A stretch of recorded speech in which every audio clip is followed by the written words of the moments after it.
మాయా కొయ్యవల్ల. పూర్వం రంగావరం గ్రామంలో వెంకట్రావు అనే ఆస్తిపరుడు ఉండేవాడు. 10 తరాలకు సరిపోను ఆస్తిపాస్తులున్నా గాని అతనిలో పిసినారితనం మాత్రం పోలేదు. వెంకట్రావు ఇల్లాలు సావిత్రి చాలా మంచి మనిషి. సాధ్యమైనంత వరకు భర్త దృష్టికి రాకుండా తన దగ్గర పనిచేసే వాళ్ళకి, చుట్టుపక్క వాళ్ళకి ఏదో ఒక సాయం చేస్తూ ఉండేది. ఆ ఊరి వాళ్ళు వెంకట్రావు పిసినారితనాన్ని ఎంత అసహ్యించుకుంటారో సావిత్రి మంచితనాన్ని అంతగా మెచ్చుకునేవాళ్ళు.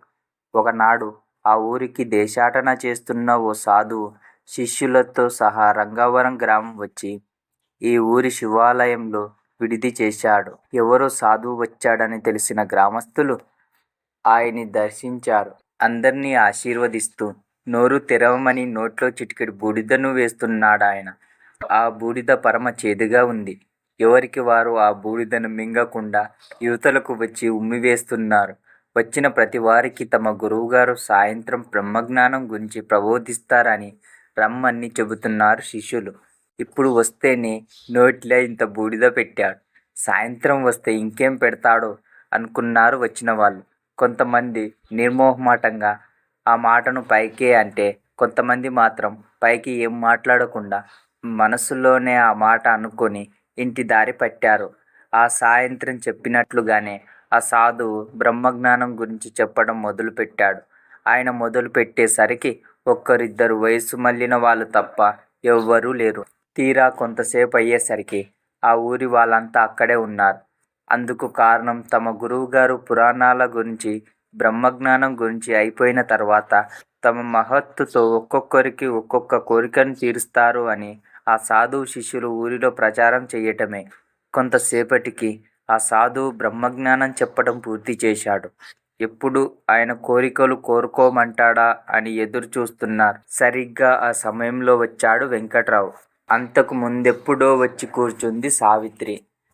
ఆమెతో పాటు పురాణ శ్రవణానికి రమ్మంటే, నాకు భగవంతుడి గురించి బాగా తెలుసు. ఆయన్ని ఎవరు ఆడంబరంగా పూజిస్తారో వాళ్ళకేమీ ఇవ్వడు. బుద్ధి పుట్టినప్పుడు మనస్ఫూర్తిగా దండం పెట్టిన వారికి అన్నీ ఇస్తాడు. నువ్వెళ్ళు, నేను ఆఖరున వచ్చి కోరిక కోరుకుంటాను అంటూ చెప్పాడు. వెంకట్రావు వచ్చిన తరువాత ఒక శిష్యుడు లేచి నుంచుని, భక్తులారా, ఇంతసేపు మీరు మా గురువుగారి నీతి బోధనలు విన్నారు. ఇప్పుడు వారు మీ అందరికీ ఒక్కొక్క సందేహం తీరుస్తారు. ఆ తర్వాత ఒక్కొక్క కోరిక తీరుస్తారు. ముందు సందేహాలు తీర్చమంటారా, కోరికలు తీర్చమంటారా అంటూ అక్కడ చేరిన భక్తులను అడిగాడు. కోరికలు కోరికలు అంటూ ముక్త కంఠంతో అరిచారు కొంతమంది. మరికొంతమంది సందేహాలు సందేహాలు అంటూ అరిచారు. వెంకట్రావు కోరికలు అన్న వాళ్ళతోనూ, సావిత్రి సందేహాలు అన్న వాళ్ళతోనూ గొంతులు కలిపారు. ముందు కోరికలే తీర్చాలి అంటూ మళ్ళీ గట్టిగా అరిచారు కొంతమంది. నోట్లో దాకా వచ్చిన ముద్ద మనకు ప్రాప్తం ఉంటే నోట్లోకి పోక వాకిట్లోకి పోతుందా? ముందు సందేహాలు తీర్చండి అంటూ అరిచారు మరికొంతమంది. వద్దు వద్దు, ఇవ్వాలనిపించినప్పుడు తీసుకోకపోతే ఆ తర్వాత ఇచ్చేవాడికి మనసు రాకపోవచ్చు, తీసుకునేవాడికి చేతులు రాకపోవచ్చు. అందుకే ముందు కోరికలే తీర్చాలి అంటూ అరిచారు మొదటి వాళ్ళు. ముందు సందేహాలు, వద్దు వద్దు కోరికలు. గ్రామస్తులు 2 వర్గాలుగా మారి గోల చెయ్యసాగారు. సాధువు ఒక్కసారి వాళ్ళందరినీ నిశ్శబ్దంగా ఉండమని, ముందు మీ కోరికలు తీరుస్తాను, ఆ తర్వాత మీ సందేహాలు తీరుస్తాను అని చెప్పి శిష్యుడిని పిలిచి చెవిలో ఏదో చెప్పాడు. అతను మరో 4 శిష్యులను వెంట పెట్టుకొని ఆలయం వెనక్కు వెళ్ళి ఒక కొయ్య బల్లను తెచ్చాడు. 2 అడుగుల ఎత్తు, 6 అడుగుల పొడవు, 3 అడుగుల వెడల్పుతో నగిశీలు చెక్కి అందంగా ఉందా బల్ల. భక్తులారా, ఇది మామూలు కొయ్య బల్ల కాదు, ఎంతో మహత్తు ఉంది. దీని మీద ఎవరు కూర్చుంటే వారు గత జన్మలో ఏ రూపంలో ఉంది, రాబోయే జన్మలో ఏ రూపంలో ఉండేది తెలుస్తుంది. అలాగే ఈ బల్ల మీద ఉన్నంతసేపు ఆ రూపానికి తగ్గట్టు ప్రవర్తిస్తారు. కోరికలు కోరుకునేవారు ముందు ఈ బల్ల ఎక్కి దిగి ఆ కోరికను నా చెవిలో చెప్పి మళ్ళీ బల్ల ఎక్కి దిగాలి. ఒక్కొక్కరు రండి. మరొక్క విషయం, మీ కోరికలు 3 రోజుల తర్వాత తీరుతాయి. మీ కోరిక ఏమిటో ఈ 3 రోజుల్లోనూ మీరు ఎవ్వరికీ చెప్పకూడదు, గుర్తుంచుకోండి అంటూ చెప్పాడు. ముందుగా ఒక యువకుడు వచ్చి కొయ్య బల్ల మీద కూర్చున్నాడు.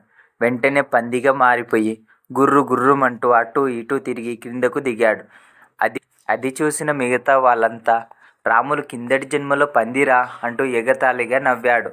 ఆ యువకుడి మొహం ఎర్రగా మారింది.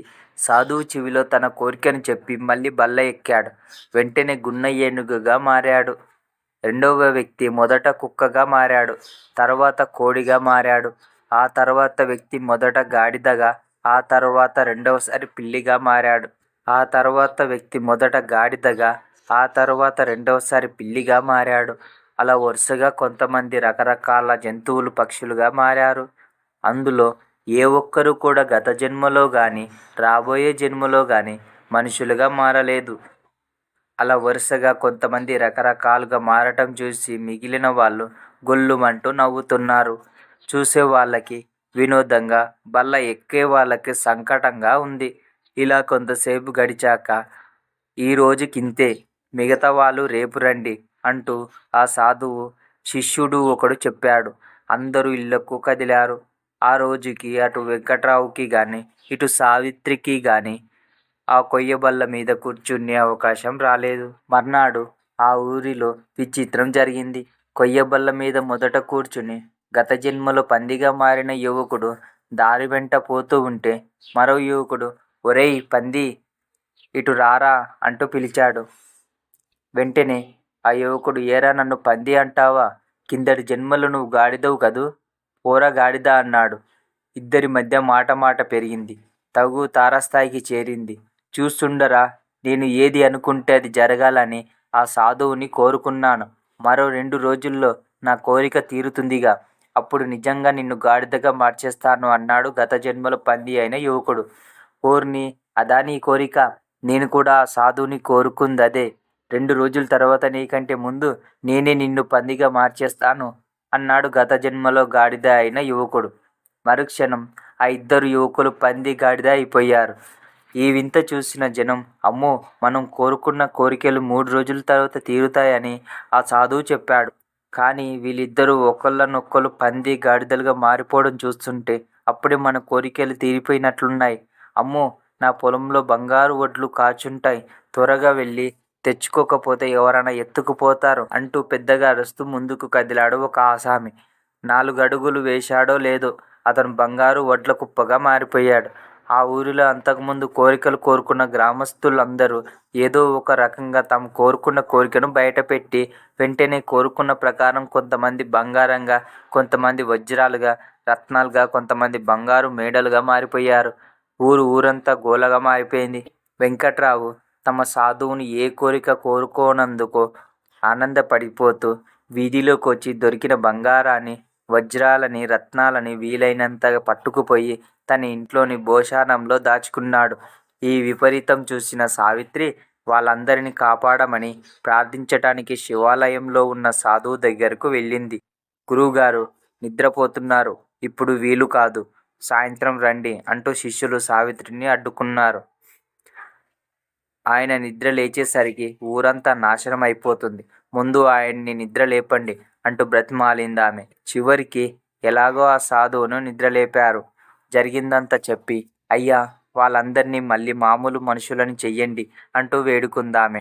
అయ్యో, ఎలా? ఆ విద్య నాకు రాదు కదా. అయినా నేను ముందే చెప్పాను కదా, ఎవరు ఏం కోరుకున్నా ఎవరికి చెప్పకూడదని. చెబితే ఇలాగే జరుగుతుంది అన్నాడు సాధువు. సావిత్రికి కోపం వచ్చింది. సరే, నేను ఒక కోరికను కోరుకుంటాను, అది తీరుస్తారా అంటూ అడిగింది. నియమం ప్రకారం కొయ్యబల్ల మీద కూర్చుంటే తీరుస్తాను అన్నాడు సాధువు. సరే, నాదొక షరతు అంది సావిత్రి. ఏమిటో చెప్పు అన్నాడు ఆ సాధువు. నేను రెండవసారి కొయ్యబల్ల ఎక్కేటప్పుడు మీరు కూడా నాతో పాటు వచ్చి కొయ్యబల్ల మీద కూర్చోవాలి అంది సావిత్రి. సరే అన్నాడు సాధువు. మొదటిసారి కొయ్యబల్ల మీద కూర్చుంది సావిత్రి. వెంటనే కుందేలు పిల్లగా మారి చెంగుమంటూ అటూ ఇటూ గెంతి బల్ల మించి కిందకు దూకింది. ఆమె కాళ్ళు భూమిని తగులుతూనే మళ్ళీ మామూలు మనిషిగా మారిపోయింది. సాధువు దగ్గరకు వచ్చి ఆయన చెవిలో తన కోరికను చెప్పి మళ్ళీ కొయ్యబల్ల వైపు నడిచింది. ఆమెతో పాటు సాధువు కూడా నడిచి ఇద్దరు బల్ల ఎక్కారు. మరుక్షణం సావిత్రి పెద్ద సింహంగాను, సాధువు కుందేలు పిల్లగాను మారారు. సింహం వెంటనే తన పంజాతో కుందేలు డొక్కలో ఈడ్చి కొట్టింది. మరుక్షణం అది రక్తం కక్కుతూ చచ్చిపోయింది. ఆ తర్వాత ఎదురుగా ఉన్న శిష్యులని చూస్తూ పెద్దగా గాండ్రించి దూకింది కానీ కాళ్ళు నేలను తాకగానే మళ్ళీ సావిత్రిగా మారిపోయింది. కొయ్య బల్ల మీద సాధువు కుందేలుగా చచ్చిపడి ఉన్నాడు. సావిత్రి శిష్యుల వైపు చూస్తూ, మీ గురువుని ఆ కొయ్య బల్లని తీసుకెళ్ళి తగలెయ్యండి అంటూ గ్రామంలోకి నడిచింది. ఊరంతా గోలగా ఉంది. పందులు, కుక్కలు, గాడిదలు, ఎద్దులు, పులులుగా, పక్షులుగా, రకరకాల జంతువులుగా మారిపోయి ఉన్నారు చాలామంది. సాధువు దగ్గర కోరికలు కోరిన వారు భయంతో ఇళ్లలోకి దూరి తలుపులు బిడాయించుకున్నారు. సావిత్రి జాగ్రత్తగా ఇంటికి చేరి తలుపులు బిడాయించింది. ఊరిలో అంత గందరగోళం జరుగుతున్న వెంకట్రావు మాత్రం ఏ జంతువు కంటపడకుండా దొరికినంత బంగారం, మణిమాణిక్యాలు ఇంట్లోకి చేరవేస్తూనే ఉన్నాడు. 3 రోజులు గడిచాయి. సావిత్రి ఇంట్లోంచి బయటకు వచ్చి కనిపించిన జంతువునల్లా తాకుతూ ఊరిలో తిరగసాగింది. ఆమె చెయ్యి తగలగానే ఆ జంతువులన్నీ మామూలు మనుషుల్లా మారిపోతున్నారు. ఈ విషయమంతా తెలిసిన ఆడవాళ్ళు, మగవాళ్ళు తమ భర్తల్ని, భార్యల్ని మార్చమంటూ వేడుకున్నారు. అందరినీ మామూలు మనుషుల్ని చేశాక ఇంకా కొంతమంది ఏమైపోయారో అర్థం కాలేదు. సావిత్రి బాగా ఆలోచించింది. ఆ మాయమైన వాళ్ళంతా తన భర్త తీసుకుపోయిన బంగారంగానో, మనులుగాను మారి ఉంటారని అర్థం చేసుకొని తన ఇంటి వైపు నడిచింది సావిత్రి. అప్పటికే సావిత్రి చెయ్యి తగిలితే అందరూ మామూలుగా అయిపోతున్నారన్న విషయం వెంకట్రావుకి తెలిసింది. తను తెచ్చి దాచిన బంగారం, రత్నాలు కూడా మనుషులు అయిపోతాయని, అవన్నీ ఆమెకు కనిపించకుండా ఓ భోషాణంలో దాచి దాన్ని అటక మీద భద్రం చేశాడు. సావిత్రి వచ్చి భర్తను బంగారపు ధాన్యం, ఇటుకలు, మణులు ఏవంటూ అడిగింది. నాకు తెలియదు అంటూ అబద్ధం చెప్పాడు. సావిత్రికి బాగా కోపం వచ్చి వెంకట్రావును ముట్టుకుంది. అంతే, మరుక్షణం వెంకట్రావు కోతిగా మారి గుర్రు గుర్రుమంటూ జనాన్ని భయపెడుతూ ఎటో పారిపోయాడు. ఆ తర్వాత సావిత్రి వెంకట్రావు దాచిన వస్తువులని మనుషులుగా మార్చేసింది. ఆ ఊరి జనం సావిత్రికి కృతజ్ఞతలు చెప్పి వెళ్ళిపోయారు. ఇంతకీ సావిత్రి ఆ సాధువుని కోరుకున్న కోరిక ఏమిటో తెలుసా? తను దేనిని ముట్టుకుంటే అది పూర్వం ఏ రూపంలో ఉందో ఆ రూపంలోకి మారిపోవాలని. ఆ శక్తి తనకి 3 రోజులు మాత్రమే ఉండాలని.